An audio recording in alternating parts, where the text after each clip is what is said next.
The Magic Corner Library wasn't anything special to look at. It was just an old red building at the end of Pine Road, with wide stone steps leading up to its big brown doors. Miss Lucy Bell, the main librarian, had worked there for 10 years. She loved everything about her job: the smell of old books, the quiet corners where people read, and most of all, helping people find their next favorite story. But on this rainy Monday morning, something felt wrong. When Lucy put her key in the door, the metal felt warm, like someone had been holding it. That was strange because it was a cold October day, and she was always the first person to arrive. Inside, Lucy turned on the lights and walked through the quiet reading room. The rain tapped softly against the big windows, making little shadows dance between the tall bookshelves. She started her morning tasks, checking the books people had returned last night. That's when she saw it. A book was shaking. Lucy blinked hard and looked again. The book, The Little Red House by Jimmy Walker, was definitely moving on its own. She picked it up with shaky hands and opened it. The words on the page began to move around, like ants marching into new positions. The story, which was supposed to be about a happy family moving into a new home, changed before her eyes. Now, it was about a house that kept getting bigger and bigger, with rooms that never ended, trapping the family inside forever. Lucy quickly closed the book, her heart beating fast. When she opened it again, everything looked normal. She might have thought she was just tired. But then old Mr. Tom Baker walked in. He came to the library every single morning to read the newspaper, right when the library opened. "Morning, Miss Lucy," he said with his usual friendly smile, walking to his favorite big green chair by the window. But today, instead of picking up the newspaper, he grabbed a copy of The Great Adventure from the front desk. Lucy watched as his smile disappeared. His face went white, and his hands started shaking. "Mr. Baker," Lucy rushed over. "Are you okay?" The words," he whispered, pointing at the book. "They're different now. The story, it's about a man who loses his way home. He can't remember where he lives or who his family is." His voice cracked. Lucy knew Mr. Baker had been forgetting things lately, and his family was worried about him. When Lucy looked at the pages, she saw he was right. The adventure story about exploring a jungle had turned into a sad tale about a man wandering through endless streets, unable to recognize anything familiar. More people came into the library as the morning went on. Each time someone picked up a book, something strange happened. Little Tommy Wilson, who was scared of the dark, found his comic book filling up with shadows. Mrs. Rose Green, who worried about her flower shop going out of business, saw her gardening magazine turn into stories about dead plants and empty stores. But everything changed when 8-year-old Annie White came in. Annie's dad had left home last month, and she hadn't smiled much since then. When she picked up The Happy Elephant Family, the pictures in the book started moving. The story changed to show a baby elephant searching everywhere for its missing parent. Lucy watched all this happen from behind her desk, getting more worried with each passing hour. The books weren't just changing. They were reading people's minds, finding their biggest fears, and turning every story into a nightmare. She looked at her own favorite book, The Starlight Dreams, sitting in her desk drawer. She wanted to know what was happening to her library, but she was scared to touch any books now. What would her book show about her own fears? Before she could decide what to do, the lights in the library started flickering, and a deep rumble of thunder shook the building. But when Lucy looked outside, the sky was completely clear, not a rain cloud in sight. Then she noticed something even stranger. All the books on the shelves had started glowing with a faint blue light, and whispers were coming from between the shelves. They weren't normal whispers, though. They sounded like pages turning, thousands and thousands of pages turning all at once. And in the corner of her eye, Lucy saw a shadow move between the shelves. But it wasn't the shadow of any person she'd ever seen before. Lucy stood frozen behind her desk, watching the strange shadow dart between the bookshelves. It moved like a piece of paper floating in the wind, but somehow darker and more alive. The whispers of turning pages grew louder, and more books began to glow with that eerie blue light. Just then, a new visitor walked into the library, Dr. James Cooper, who everyone called Doc. He wasn't a regular visitor, and Lucy knew him as the town's retired scientist who lived in the big house on Hill Street. His white hair was messy, and his glasses sat crooked on his nose like he'd rushed here in a hurry. "Miss Bell," he called out, walking straight to her desk, "I need every book you have about parallel universes and doorways between worlds." His voice shook with excitement or fear. Lucy couldn't tell which. Before Lucy could answer, all the physics books on shelf 7 started glowing brighter than the others. The shadow that Lucy had been watching suddenly zoomed toward that section, and books began flying off the shelves, opening themselves in midair. Pages flapped wildly, and words floated off the paper, swirling around Dr. Cooper's head like tiny fireflies. "Fascinating," he whispered, reaching out to touch one of the floating words. The moment his finger made contact, all the books slammed shut and dropped to the floor. The word he'd touched, gateway, burned bright blue before sinking into his skin like a tattoo, then slowly faded away. "Doc, what's happening here?" Lucy asked, her voice barely a whisper. "I was afraid of this," he said, picking up one of the fallen books. "The stories about this library, they're all true. My grandmother used to tell me about it when I was little, but I never believed her. She said every 100 years the library chooses a new guardian, someone to protect the gateway between the world of stories and our world. The book's changing. They're trying to find the right person." As if responding to his words, the shadow that had been moving through the library suddenly took shape. It looked like a tall figure made entirely of book pages, with words crawling across its surface like ants. It pointed directly at Annie White, who was still sitting in the children's section, clutching her changed elephant book. The paper figure glided toward Annie, and all the adults in the library gasped. But Annie didn't look scared. Instead, she stood up and reached out toward the figure. "I know you," she said softly. "You're the library spirit from my dreams. You've been trying to tell me something." The figure nodded, and suddenly all the books in the library flew open at once. Words poured out of them like waterfalls, swirling around Annie in a tornado of letters and sentences. Lucy tried to run to her, but Dr. Cooper held her back. "Wait," he said. "Look at her eyes." Annie's eyes had turned the same bright blue as the glowing books, and she was smiling, really smiling, for the first time since her dad left.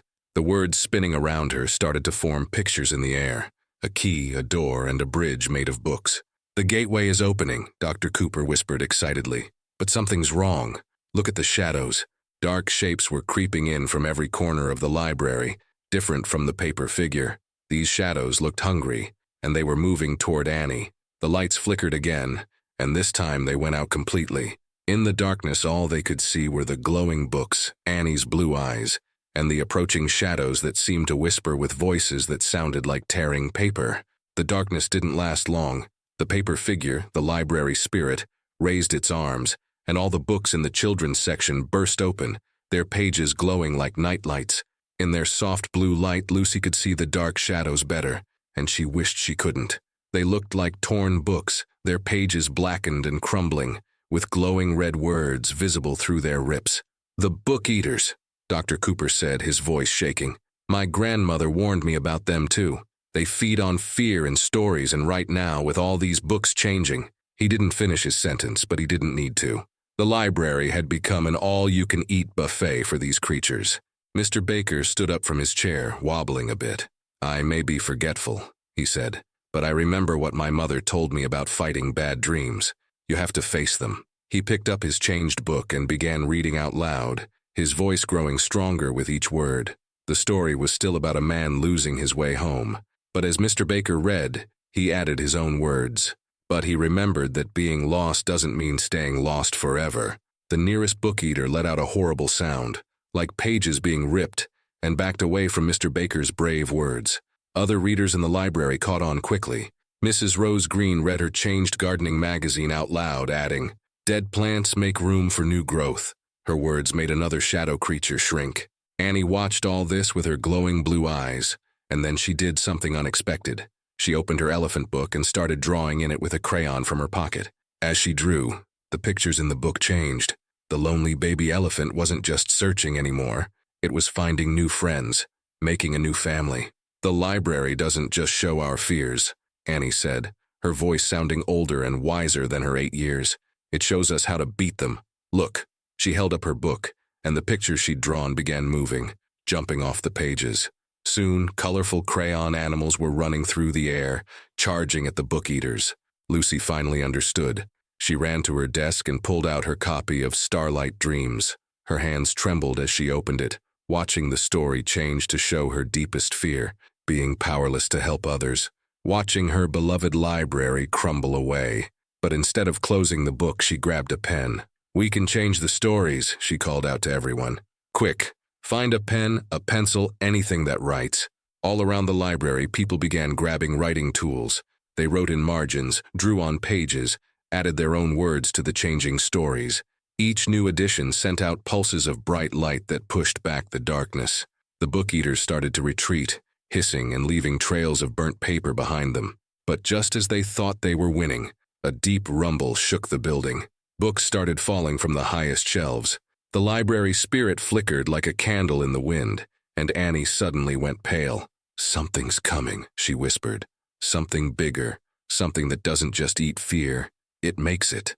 The floor beneath their feet began to crack, and through the cracks, they could see not the basement below, but an endless void filled with swirling letters and torn pages. The air filled with the smell of burning paper, and a voice that sounded like 1,000 whispers spoke. "You cannot rewrite what was never meant to be written." The voice echoed through the library as a massive shape rose from the void beneath the cracked floor. It looked like a giant book, but wrong. Its pages were backwards. Its cover was made of shifting shadows, and where words should have been, there were only holes that seemed to swallow light. "The blank book," Dr. Cooper gasped. "The empty story that tries to erase all others." The giant book creature spread its pages like wings, sending gusts of wind through the library that nearly knocked everyone over. Little Tommy Wilson's comic books went flying, their pages scattering. But instead of falling to the ground, the pages stuck to the blank book, disappearing into its empty spaces. Annie stepped forward, still glowing blue, but now she looked scared. "It's eating our stories," she said. "It's trying to make everything blank." Lucy watched in horror as books began flying off the shelves, their stories being sucked into the creature's empty pages. She saw colorful children's books turn gray and blank, thick novels become empty shells, and even Mrs. Rose Green's gardening magazine fade to nothing but blank paper. The library spirit moved to stand between Annie and the blank book, its paper body rustling angrily. But the monster was too strong. With one sweep of its pages, it sent the spirit tumbling through the air like loose leaves in a storm. "Quick!" Dr. Cooper shouted over the wind. "Everyone grab a book, any book. We have to keep reading, keep adding to the stories. Empty pages can't fight against full ones." People scrambled to catch flying books, holding them tight and shouting their stories into the wind. Mr. Baker found his war history book and began bellowing tales of bravery. Mrs. Rose Green rescued a book of poetry and started making up new verses about blooming flowers. Tommy Wilson grabbed his remaining comic book pages and began drawing new superhero adventures right there on the floor. But the blank book just seemed to grow stronger with each story it erased. Its shadow stretched across the ceiling, and more cracks appeared in the floor. The void beneath them grew wider, threatening to swallow the whole library. Then Annie did something unexpected. Instead of running from the monster, she walked right up to it. In her hands, she held her changed elephant book, now filled with her crayon drawings. "Wait!" Lucy tried to reach for her, but the wind was too strong. "Every story needs a beginning," Annie said, her voice somehow carrying over the chaos. She held up her book. "Even yours." The blank book paused, its empty pages quivering. Annie opened her elephant book to a blank page at the back and started drawing. As everyone watched, she drew a simple picture, a book sitting alone on a shelf waiting for someone to read it. "You're not really empty, are you?" Annie asked the monster. "You're just waiting for your story to be told." The blank book's pages stopped their violent flapping. It lowered itself closer to Annie, and for the first time Lucy noticed something. In the very center of the creature there was a tiny spot of color, a single written word that hadn't been erased. "Hope," Lucy read out loud, squinting to see it. "The word is hope." Suddenly, all the books that had been sucked into the blank book began to glow from within it. Colors started seeping back into its pages, like paint spreading through water. But just as it seemed like things might be getting better, a terrible cracking sound filled the air. The void beneath them pulsed, and dark tentacles of empty paper shot out, wrapping around Annie and starting to pull her in. "Annie!" Lucy screamed, diving forward to grab the girl's hand. The paper tentacles were strong, wrapping tighter around Annie's waist, but Lucy wouldn't let go. Behind her, she felt someone grab her legs. It was Mr. Baker, and behind him, Mrs. Rose Green. and soon everyone in the library had formed a human chain, trying to pull Annie back from the void. The library spirit swooped down, its paper body wrapping around Annie like a shield. Dr. Cooper was frantically flipping through a physics book that hadn't been erased yet. "The gateway goes both ways," he shouted. "If the void can pull things in, we can pull things out." Annie's elephant book was still clutched in her free hand, and even as she dangled over the darkness, she kept drawing. "Every story needs an ending," she said through gritted teeth. Her crayon moved across the page, leaving trails of light instead of color now. Suddenly, the blank book shuddered. From deep within its pages, all the stolen stories began pouring out, not as books, but as living things. Characters stepped out of its pages, brave knights, curious explorers, talking animals, and countless others. They weren't just stories anymore. They were real, at least for this moment. Leading them all was a tall, familiar-looking man in a business suit. Annie's eyes went wide. "Daddy?" The man smiled sadly. "Not really, sweetheart. I'm the version of your father from your story, the one who realized his biggest mistake and came back home." He reached out toward Annie. The real Mr. White burst through the library doors at that exact moment, out of breath like he'd run all the way there. "Annie, the library books, they kept appearing in our house, opening to the same page, showing me—" He stopped, staring at his story version self. "And—" The two men looked at each other, and something passed between them. The real Mr. White stepped forward. "I've been so afraid of failing as a father that I ran away from being one at all," he said quietly. "But that stops now." He joined the human chain, pushing his way to the front until he could reach Annie. The story version of himself nodded and began to fade back into the pages of Annie's book, along with all the other characters. But as they returned to their stories, they left something behind. Their words hung in the air like golden threads. "Everyone grab a thread." The library spirit's voice rang out, speaking for the first time. It sounded like rustling pages and whispered stories, and the quiet excitement of opening a new book. Lucy didn't understand, but she grabbed the nearest golden word thread anyway. It felt warm and alive in her hand. All around her, others did the same. As they pulled on the threads, something amazing happened. They were pulling the stolen stories back out of the blank book, rewriting them stronger than before. The paper tentacles around Annie began to loosen as the blank book transformed. Its empty pages filled with golden writing, and its shadowy cover became bright and new. The void under the library floor started to shrink. But just as victory seemed certain, the building gave a mighty shake. Books flew off shelves, windows rattled, and a deep voice boomed. "If I cannot have these stories, no one will." The blank book, in one last desperate act, began to fold in on itself, creating a vacuum that started pulling everything toward it. Books, shelves, people, and most terrifying of all, the very words flying through the air. Everything was chaos. The vacuum grew stronger, turning into a whirlwind that spun through the library. Books spiraled through the air like autumn leaves. Mrs. Rose Green's flower-patterned scarf flew off, turning into butterflies mid-air before being sucked toward the blank book. Mr. Baker's glasses floated away, their lenses showing moving pictures like tiny movie screens. "Hold on to something!" Lucy shouted, wrapping her arms around a heavy wooden shelf. But some of the shelves were coming loose from the floor, screws popping out like jumping beans. Annie, still held by her father, looked at the golden word threads that everyone was clutching. Her blue glowing eyes grew wide with an idea. "Quick, start tying the threads together." Dr. Cooper caught on first. "Of course, we can make a net." His shaking hands began knotting together the word threads he held. Others followed his lead, weaving the golden strings into a shimmering web. The library spirit, now looking more solid than ever, flew around the room helping people connect their threads. Even little Tommy Wilson's comic book characters, who hadn't quite faded away, pitched in, swinging from thread to thread like acrobats tying impossible knots. But the blank book wasn't going quietly. As the net grew larger, the book monster split itself into hundreds of blank pages that shot through the air like razor-sharp knives. One sliced through the sleeve of Lucy's sweater, leaving behind a streak of emptiness. No color, no texture, just nothing. "It's trying to erase us," Dr. Cooper yelled, ducking under a flying page. "Not just our stories." "Yes!" Mr. White pulled Annie close, shielding her with his body. "Not my daughter," he said firmly. "Not again." He grabbed more word threads, weaving faster. The net was almost complete, but the vacuum was getting stronger. Lucy saw Mr. Baker losing his grip on a table leg. Without thinking, she let go of her shelf and dived toward him, catching his hand just before he was pulled away. The force of the wind lifted them both off their feet. That's when Annie's voice cut through the roar of the wind. "The stories! They're not just words. They're memories.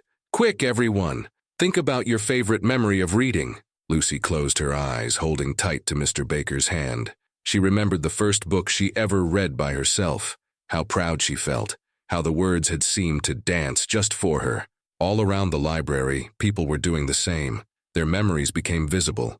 Little bubbles of light showing children reading under blankets with flashlights, parents reading bedtime stories, students discovering new worlds in quiet corners. Each memory added a new golden thread to their net. The library spirit began to glow brighter than ever, and the net they'd woven started to shine like 1,000 stars. It rose into the air, fighting against the pull of the vacuum. The spirit directed it like a conductor leading an orchestra, weaving it into a dome over everyone's heads. But the blank book's empty pages were still slicing through the air, cutting through threads one by one. Each broken thread made the net weaker. They were running out of memories, out of stories, out of time. Then Annie pulled out her crayon one last time. Instead of drawing in her book, she began drawing in the air itself. With each stroke, her crayon left trails of blue fire that burned away the blank pages. Her eyes glowed brighter than ever as she drew one simple picture. A door. "Everyone," she shouted, "help me make it real." The door hung in the air, half-finished, glowing with possibility. But what happened next would change everything. Everyone who could still move reached out toward Annie's glowing door. Mrs. Rose Green touched it first, and suddenly flowers bloomed along its frame. When Mr. Baker added his touch, the door's surface rippled with scenes from history books. Tommy Wilson's fingers left superhero symbols burning bright around the edges, but the vacuum was still pulling hard, and now blank pages were shooting past them like bullets.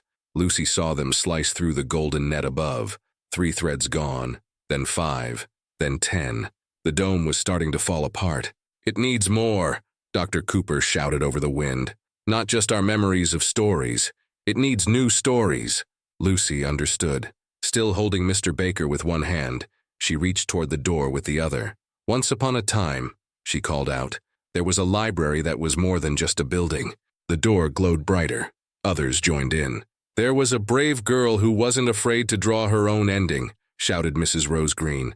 "There was a father who found his way back home," added Mr. White. Each new line made the door more solid, more real. The library spirit moved through the group, touching each person, and suddenly they could all see each other's stories playing out around them like movies in the air. Annie's drawings came alive, dancing around the doorframe.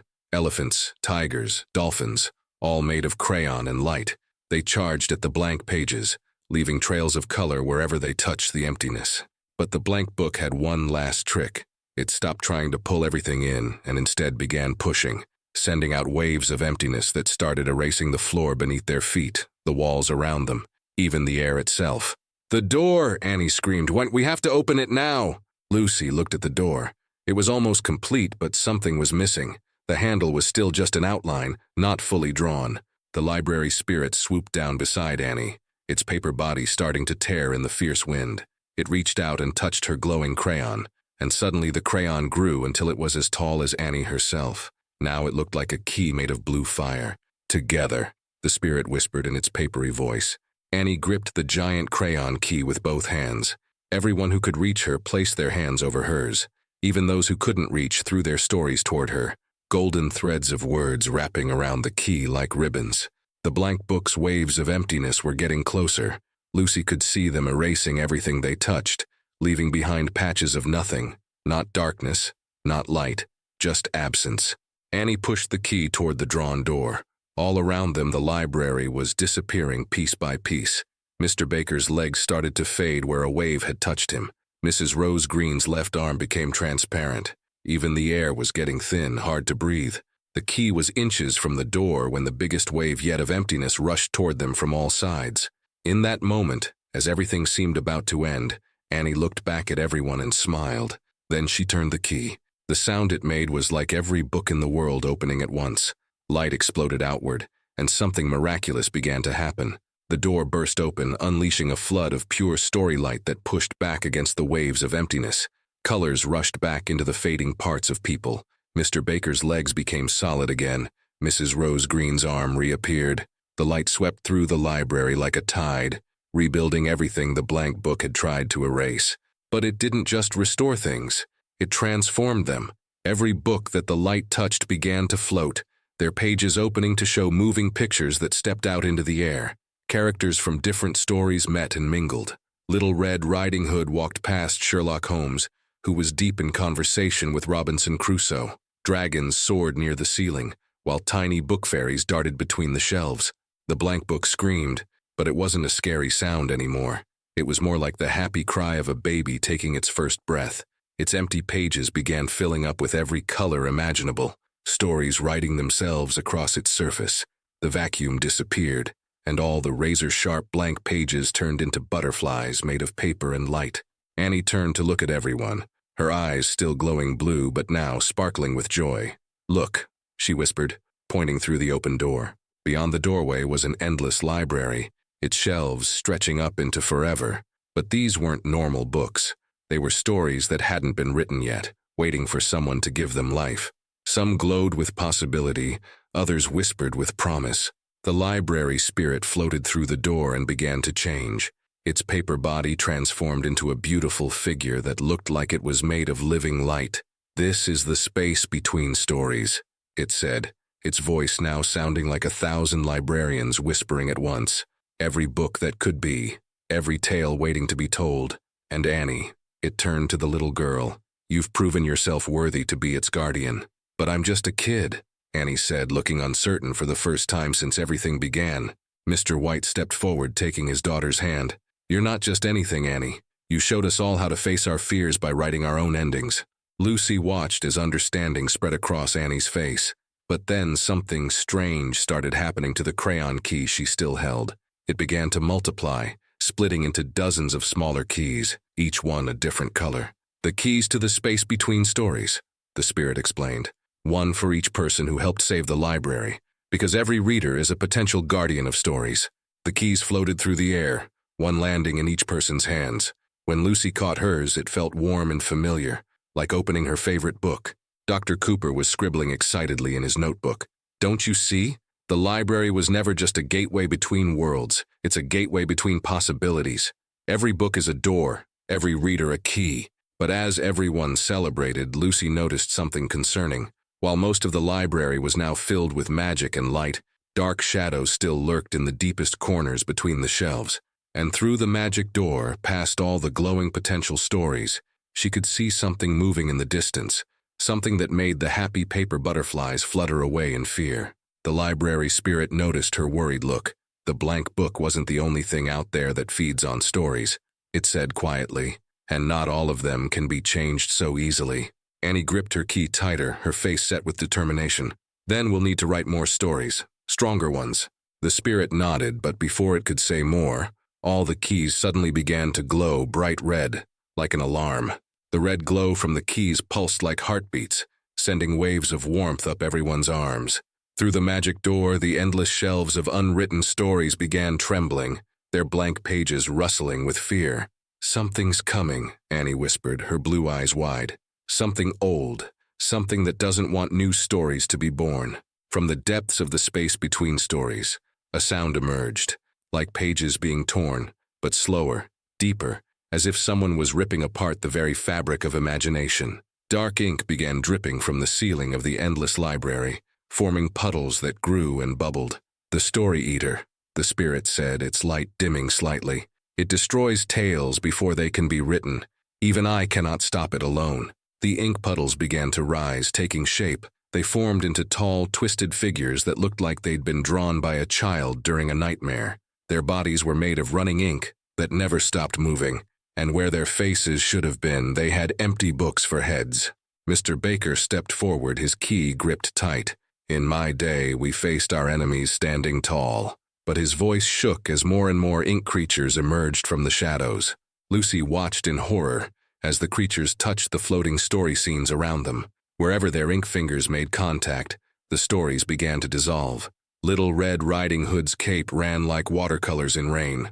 Sherlock Holmes's magnifying glass melted away, and the book fairies fell from the air like wet paper. "Everyone inside the door now," Dr. Cooper shouted. "If they reach our library, they'll destroy every book ever written." People rushed through the magic door into the space between stories, clutching their keys. The ink creatures followed, their book faces opening and closing like hungry mouths. Annie stood her ground at the front, her crayon in one hand and her key in the other. "You can't eat these stories," she said firmly. "They belong to everyone." The largest ink creature leaned down until its book face was right in front of Annie. Its pages opened, showing nothing but endless blackness inside. When it spoke, its voice sounded like drowning books crying out for help. "Stories end. Everything ends. We are the ending." But Annie didn't back down. Instead, she did something unexpected. She started drawing on the creature's blank pages. The creature tried to pull away, but the crayon left trails of light that wouldn't fade. "Stories don't have to end," Annie said as she drew. "They can change. They can grow. Like this." On the creature's pages, Annie had drawn a garden. As everyone watched, the drawing began to move. Flowers broke through the ink, growing up and out of the book face. The creature shuddered, ink running down its body like tears. The library spirit suddenly straightened up. "The keys.